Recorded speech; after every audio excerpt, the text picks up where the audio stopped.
Selamat berjumpa kembali semua sahabat Mesbah Mujizat. Salam sukacita, salam kebahagiaan, serta salam kerukunan. Senang sekali hari ini saya Pastor Lukas Kusuma dari Philadelphia, Pennsylvania di Amerika, boleh menjumpai Anda. Bersama kita ada seorang hamba Tuhan, pengajar firman, apologet, dan juga seorang yang menjadi berkat bagi banyak orang. Inilah Pastor Ezra Soru. Ya, puji Tuhan. Shalom Pak Lukas. Shalom Pak Ezra. Ya. Semua baik ya, luar biasa. Nah, hari ini kita akan belajar tentang sebuah topik, memahami Allah yang Esa dalam Tritunggal. Wah. Nah, ini Pak Ezra, memang cukup banyak ya orang-orang yang mencoba menyerang tentang faham atau doktrin daripada Allah yang kita sembah, Allah yang Esa, dan kita mengenal Tritunggal. Nah, pertanyaannya nih Pak Ezra, apakah Tritunggal itu sama dengan politisme? Mengapa agama lain menolak Tritunggal? Ya, jadi ada banyak agama lain menolak Tritunggal, lalu menganggap bahwa orang Kristen menyembah tiga Allah. Dengan kata lain, menurut mereka, Tritunggal itu tidak berbeda dengan politisme. Atau Tritunggal karena yang dibicarakan adalah tiga, maka dianggap Tritunggal itu sama dengan Triteisme. Nah, tapi itu adalah, kalau orang menuduh semacam itu, maka sebenarnya dia tidak memahami dengan benar Tritunggal. Karena kalau dia memahami dengan benar Tritunggal, tidak mungkin dia menyamakan dengan Triteisme atau dengan politisme. Karena posisi doktrin Tritunggal itu adalah posisi di antara dua posisi lain. Di sini, di satu posisi itu ada monoteisme mutlak. Satu Allah, satu pribadi. Sementara di sini ada konsep tentang tiga Allah. Atau lebih politisme. Nah, Tritunggal itu ada di tengah-tengah. Tritunggal itu adalah posisi di antara triteisme dan monoteisme mutlak. Nah, karena itulah maka menyamakan Tritunggal dengan dengan triteisme itu jelas adalah sesuatu yang menunjukkan ketidakpahaman tentang apa itu Tritunggal. Nah, memang saya tahu misalnya di dalam hal ini adalah saksi Yehova, Pak. Salah satu tuduhan saksi Yehova dalam penolakan terhadap doktrin Allah Tritunggal adalah mereka menganggap bahwa doktrin Allah Tritunggal itu adalah penyusupan dari agama-agama kafir yang ada di dalam kebudayaan-kebudayaan yang tua. Ya, seperti kebudayaan Yunani atau Romawi kuno.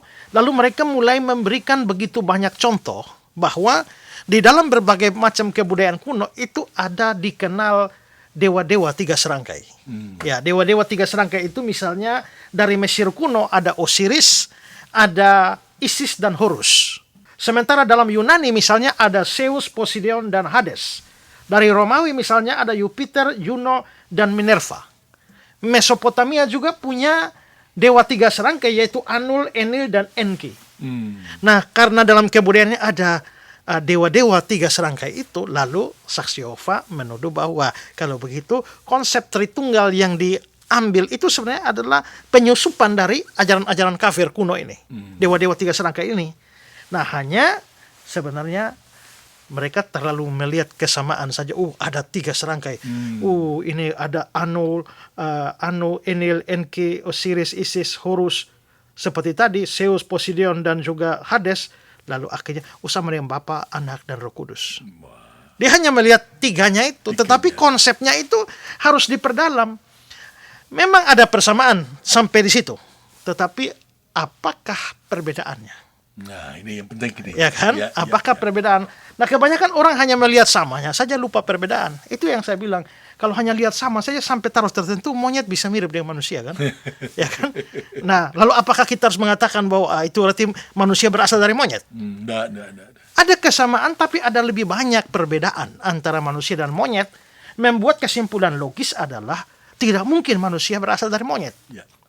Nah, sebenarnya misalnya Osiris, Isis, dan Horus dalam dewa tiga serangkai Mesir itu, Pak, itu hubungannya apa? Osiris itu adalah dewa kematian, dewa dunia bawah.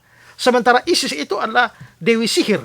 Sementara Horus itu adalah anak mereka. Jadi ini ada hubungan bapak, mama, sama anak. Nah, apakah Tritunggal itu punya konsep Bapa, Anak, Mama? Nggak. Kan tidak. Ya. Kalaupun ada Allah Bapa, Allah Anak, itu bukan dalam hubungan biologis dan tidak ada mamanya. Ya, nggak ada mamanya. Kecuali ada saya baru dengar satu orang yang ya agak parah juga, dia bilang bahwa itu Bapa, Anak, Roh Kudus itu Mama. Oh. Ya, nah itu sudah konsep yang Aduh. salah. Ya. Misalnya dalam kebudayaan Dewa Tiga Serangkai Yunani, Zeus itu penguasa langit. Sedangkan Poseidon itu penguasa laut. Hades itu adalah penguasa dunia bawah. Tapi apakah ada konsep begitu bahwa Bapa menguasai langit, Anak menguasai bumi, lalu Roh Kudus mengalir di bawah bumi? Kan tidak kan? Enggak. Mereka adalah Allah yang Maha Kuasa. Ya, ketiga pribadi itu adalah Maha Kuasa. Begitu juga dengan Jupiter, Juni, Minerva, Anu. Itu adalah dewa langit, Enil dewa angin, Enki dewa air dan dewi hikmat. Jadi ada terpisah-pisah, dan kalau kita mau mengikuti kisah lebih lengkap dari cerita dewa-dewa tiga serangkai itu, kita menemukan terlalu aneh dan terlalu asing. Bahkan yang satu bisa buat jahat kepada yang lain, dewa yang satu membunuh dewa yang lain, ya, dewa yang satu bermusuhan berperang dengan dewa yang lain. Itu kan makin lihat makin menjauh daripada konsep Tritunggal. Nah, sehingga sebenarnya tuduhan itu tidak masuk akal. Jadi Tritunggal bukan politeisme, Tritunggal bukan triteisme. Karena kalau dibilang politeisme kan memang ada trinya, tapi jangan lupa tunggalnya. Ya.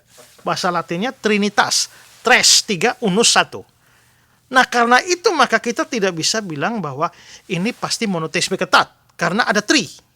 Tapi kita tidak bisa bilang ada tiga Allah, karena ada tunggal. Ya. Makanya istilah Tritunggal itu langsung menempatkan doktrin kita ini pada posisi di antara dua posisi.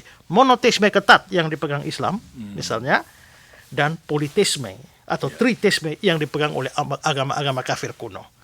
Karena itu tidak masuk akal menyebut Tritunggal sebagai politeisme atau triteisme. Jelas berbeda ya. Jadi bukan politeisme tetapi kita percaya Tritunggal. Nah, mengapa kata Tritunggal tidak ada di Alkitab? Dan kapan doktrin Tritunggal itu mulai diajarkan, Pak? Ya, Tritunggal itu tidak ada katanya di dalam Alkitab, ya karena memang Tritunggal ini itu bukan dimunculkan di dalam Alkitab sebagai suatu ajaran sistematis tertentu, tidak. Tetapi bukan berarti tidak ada konsepnya atau ajarannya di dalam Alkitab. Konsepnya ada, hanya istilahnya tidak ada. Kenapa? Karena ini bukan istilah teologis tertentu di dalam Alkitab, tetapi ini adalah hasil kesimpulan dari seluruh data Alkitab yang mau dibahasakan bagaimana. Ya, ya. Akhirnya para bapak gereja, para teolog lalu memikirkan sebuah istilah apa yang cocok untuk menggambarkan konsep itu. Lalu akhirnya pada abad yang kedua itu kita bisa melihat bahwa itu Tertullian memulainya dengan menyebutnya sebagai trinitas, tres unus, Tritunggal, ya. Nah, maka kita bisa melihat ada banyak kata-kata yang kita percayai konsepnya, tapi tidak ada eksplisit di dalam Alkitab. Misalnya, kita percaya inkarnasi, penjelmaan anak Allah menjadi manusia. Tapi di mana ayat inkarnasi? Ya. Nah, ada. Tapi ajaran tentang itu ada, yaitu Alkitab berkata, Dia yang datang dalam rupa manusia, Dia Allah, diam menjadi manusia, diam di tengah kita. Tak usah ngomong begitu. Kalau Islam mau menyerang begitu, kita juga tanya, mereka percaya tauhid ya, monoteisme ya.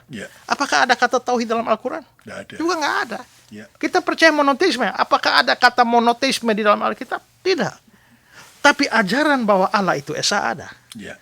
Dibahasakan dengan bahasa terminologi tertentu menjadi monoteis. Nah, kalau orang Katolik ditanya berapa sakramen, kan mereka percaya ada 7 sakramen. Tapi orang Kristen hanya 2 saja, yaitu baptisan, perjamuan. Tapi kata sakramen ada di Alkitab? Nggak ada, Pak. Nggak ada. Tapi ajaran tentang baptisan ada? Ada. Ajaran tentang perjamuan? Ada. Kalau begitu ajarannya ada, walaupun istilahnya tidak ada. Nah, karena itu maka kita bukan hanya mau menerima sesuatu hanya karena ada istilah di Alkitab. Yang paling penting adalah konsepnya diajarkan atau tidak. Bukan istilahnya ada atau tidak. Ya. Nah, kalau ditanya sejak kapan, sebenarnya kepercayaan tentang Tritunggal itu sudah ada sebenarnya dari abad-abad pertama gereja mula-mula. karena mereka menyembah Bapa. Pada saat yang bersamaan mereka menyembah Yesus Kristus dan juga tetap menyembah Roh Kudus dan tetap percaya bahwa Allah hanya satu. Ya. Nah, itu sudah kepercayaan mula-mula semacam itu, hanya belum dirumuskan secara sistematis. Secara sistematis itu bagaimana? Nah, karena itulah nanti kita bisa lihat pemikiran-pemikiran perkembangan mulai abad yang kedua itu mulai muncullah Tertullian dengan memperkenalkan istilah Trinitas, ya. Tapi nanti masih ada banyak cacat di dalam konsep-konsepnya, dan itu makin berkembang sampai pada konsili-konsili yang akhirnya menetapkannya, merumuskan apa yang sudah dipercayai itu di dalam konsep doktrinal yang baku. Ya.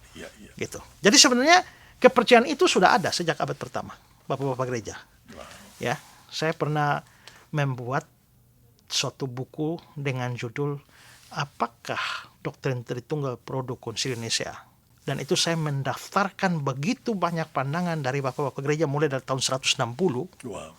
sampai tahun 300-an. Sehingga itu membuat tuduhan bahwa Konsili Nisea yang mengangkat Yesus jadi Tuhan atau Tritunggal itu menjadi gugur. Karena imannya sudah ada, tapi rumusan doktrinal lengkap itu yang belum. Begitu. Jadi salah kalau mengatakan bahwa Konsili Nisea yang memproduksi doktrin Tritunggal. Dia bukan memproduksi, dia cuma mengesahkan. Ya. Nah, itu kira-kira begitu, Pak. Membuat istilah yang akhirnya lebih mudah untuk dipahami. Ya. Padahal konsep daripada Trinitas itu sudah ada jauh ya dari Alkitab, bahkan di kitab Kejadian pasal pertama pun ya Pak ya. Ya, kalau pada kita, mulanya Allah itu sudah Bapa, lalu kemudian berfirmanlah Allah, Sang Firman, lalu kemudian Roh Kudus melayang-layang di atas permukaan laut, dan itu adalah Roh Kudus. Ya. Bahkan juga ketika Tuhan mau menciptakan manusia, baiklah kita menjadikan manusia menurut rupa dan gambar kita. Ya. Jadi kita paham sekarang bahwa Tritunggal bukanlah konsep daripada politisme, tapi betul-betul kita menyembah Allah yang Esa dalam Trinitas, 3 dalam 1, 1 dalam 3. Dan walaupun kata Tritunggal itu tidak ada di Alkitab, tapi ternyata itu adalah sebuah konsep yang sudah ada jauh daripada sebelum bapak-bapak gereja merumuskan untuk menemukan istilah Tritunggal tadi atau Trinitas. Pak Esra mungkin bisa mencoba membantu kita secara logika sederhana memahami Allah yang Esa dalam Tritunggal itu gimana, Pak? Ya, jadi tadi kita bilang ya bahwa istilahnya tidak ada, tapi ajarannya ada. Ya. Tapi seringkali juga saya menemukan pertanyaan atau tantangan dari orang Islam. Coba tunjukkan Tritunggal dalam satu ayat saja. Kami akan jadi Kristen. Nah, itu salah konsep. Kenapa? Karena Tritunggal tidak dibangun dari satu ayat. Tidak ada satu ayat tunggal berdiri sendiri yang menjelaskan konsep Tritunggal itu secara sempurna. Tidak. Tritunggal itu dibangun berdasarkan seluruh data Alkitab. Yang setelah mendata semua, lalu akhirnya ditafsirkan dan disimpulkan secara bersama-sama. Saya sederhananya begini. Kalau kita baca ayat-ayat Alkitab, kita akan menemukan data pertama. Data pertama menegaskan Allah itu Esa, tidak dua, tidak tiga, tidak banyak. Dan ada banyak ayat yang menunjukkan itu. Misalnya yang terkenal adalah Ulangan 6 ayat 4. Dengarlah orang Israel, Tuhan itu Allah kita, Tuhan itu Esa. Kalau begitu, pengakuan iman Israel, Shema Israel, Adonai Elohenu, Adonai Ehad. Berarti Allah itu satu. Kita tidak bisa menafsirkan ada 2, 3 Allah kalau tidak nabrak ayat itu. 1 Raja-Raja 8 ayat 60, supaya segala bangsa di bumi tahu Tuhanlah Allah dan tidak ada yang lain. Kalau tidak ada yang lain mesti satu dong. Kalau ada yang lain tidak bisa satu. Dalam perjanjian baru juga dibilang dia Esa dan bahwa tidak ada yang lain kecuali dia. Markus 12:32. 1 Korintus 8 ayat 4. Tidak ada berhala di dunia dan tidak ada Allah lain daripada Allah yang Esa. 1 Timotius 2 ayat 5. Karena Allah itu Esa. Dan masih banyak lagi. Kalau begitu, data pertama yang harus dipegang kuat. No kompromi. Allah itu esa. Ya, ya, Langit runtuh pun tidak boleh bilang ada dua Allah, ya. tiga Allah. Tapi karena ini ajaran Alkitab, ajarannya harus Alkitabiah, tidak Ya. boleh ayatiah. Ya, Gitu, gitu. ya, ya. Nah, maka harus melihat seluruh data Alkitab, jangan hanya ayat-ayat itu saja. Nah, pada saat kita melihat ayat-ayat yang lain, kita akan menemukan bahwa memang Allah Esa, tetapi ada gambaran seolah-olah ya, ada lebih dari satu di situ ya. Yaitu yang tadi ayat yang Bapak ngomong ya. Ya. Berfirmanlah Allah, baiklah kita menjadikan manusia menurut gambar dan rupa kita. Kalau memang Esa, kenapa kita? Ya. Walaupun ada yang menafsirkan itu Allah sedang ngajak dewan surgawi, malaikat-malaikat lah untuk turut menciptakan, jadi aneh kalau malaikat Ya. jadi pencipta kita kan. Ya. Ya. Baru kita juga dicipta menurut gambar dan rupa malaikat, kan nggak cocok itu. Ya, ya. Ya. Ada yang juga bilang jamak kehormatan, itu cara orang menghormat Allah lalu disebut dalam bentuk jamak. Masalahnya yang ngomong itu bukan orang kepada Allah, tapi Allah yang ngomong sendiri. Kejadian 11 ayat 7 juga, baiklah kita turun dan mengacau balaukan di sana bahasa mereka. Dan yang menarik Pak itu Yesaya 6 ayat 8 itu yang Tuhan panggil itu ya, siapakah yang mau kuutus dan siapakah yang mau pergi untuk kami, untuk aku. Bahasa Indonesia begitu Pak. Ya. Tapi coba kalau lihat ke bahasa Inggris, who will go for us. Ya. Dan itu dalam bahasa Ibrani juga pakai bentuk jamak. Oh. Ada banyak ayat di dalam bahasa Ibrani yang kata bendanya, kata ganti orangnya, kata sifatnya disebut dalam bentuk jamak. Misalnya Pak Pengkhotbah 12, ingatlah akan penciptamu. Kalau kita lihat kata pencipta itu dalam bahasa Ibrani Pak, itu ternyata jamak. Oh. Jadi kalau misalnya terjemahan literal, ingatlah akan penciptamu. Berarti ada penciptanya ada dua ya. Atau lebih dari satu. Nah, maka di sini kita bisa melihat bahwa nah, dan masih banyak kita masih bisa Ya, tunjukkan ya, lagi ya. banyak ini. Nanti di perjanjian baru kita mengerucut bahwa tadi yang jamak itu di dalam PL ternyata 3 di dalam BB. Kata Elohim sendiri kan Allah. Kata Elohim sendiri itu bentuk jamak loh. Kalau dalam bahasa Inggris kan satu buku ya book ya. Kalau lebih dari satu buku books, Ya. ada akhiran S. Ya. Kalau dalam Ibrani itu im. Hmm. Ya, im. Nah, ini sebenarnya Allah itu dalam bahasa Ibrani itu Eloah. Tapi ternyata Eloah itu punya bentuk jamak. Bentuk jamaknya Elohim. Dan menariknya adalah Elohim dipakai lebih banyak dari Eloah. Oh. Eloah dipakai dalam perjanjian lama kira-kira 250 kali. Ya. Elohim 2500 kali. Wow. Nah, pertanyaannya kalau Allah itu tunggal mutlak, kenapa mesti Elohim? Nggak Eloah aja. Nah, itu kan semua indikasi yang aneh itu. Karena itu dalam terang perjanjian baru, itu mengerucut pada 3 pribadi. Nah, sekarang kita mau bikin kesimpulan bagaimana nih? Kalau kita bilang Allah itu tunggal mutlak, seperti Yahudi dan Islam. Terus yang ayat-ayat jamak tadi kita apakan? Betul, betul. Itu namanya kita mau ngambil setengah bagian saja, ya. buang yang jamak ini. Ya, ya. Tapi kalau kita mau ngomong, Allah itu ada 3. Terus yang ayat-ayat yang bilang Allah itu Esa, kita ngapain? Kita buang. Nah, itu akhirnya menghasilkan ajaran yang tidak alkitabiah. Ya, ya. Sekarang mari kita mixkan ini. Ya.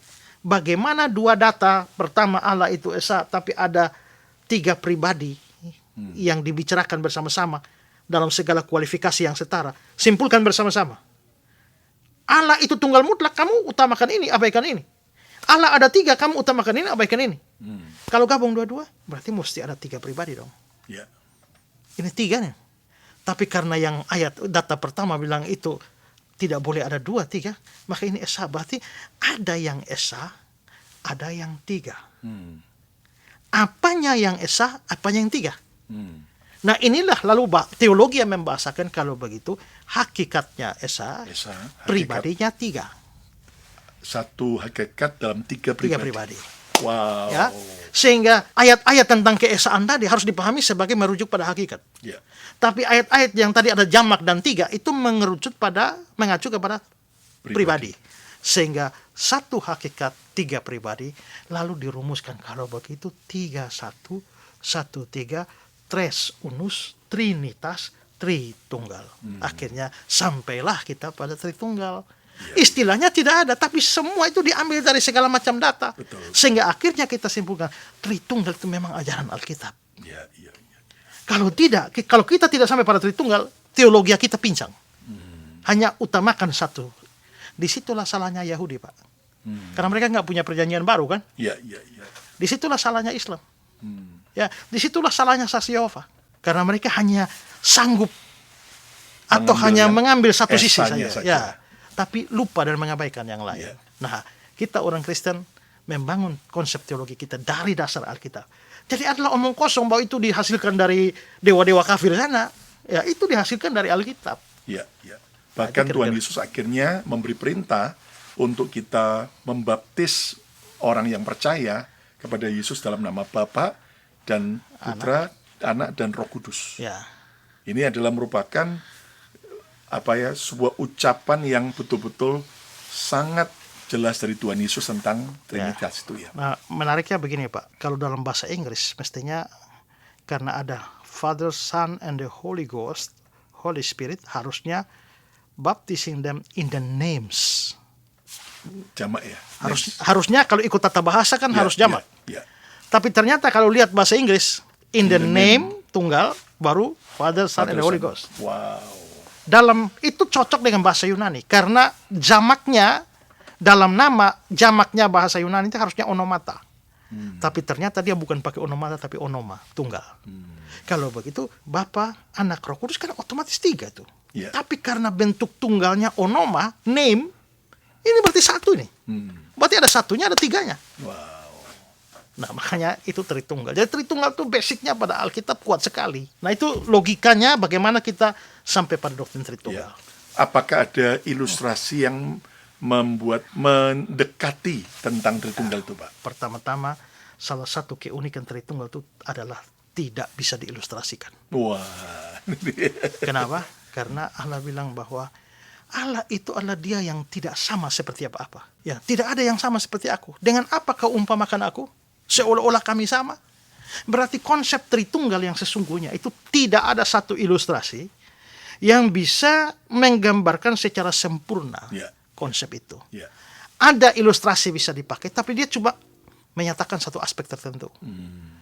Tidak bisa menggambarkan semua aspek. Yeah. Saya sering kali bikin begini, Pak.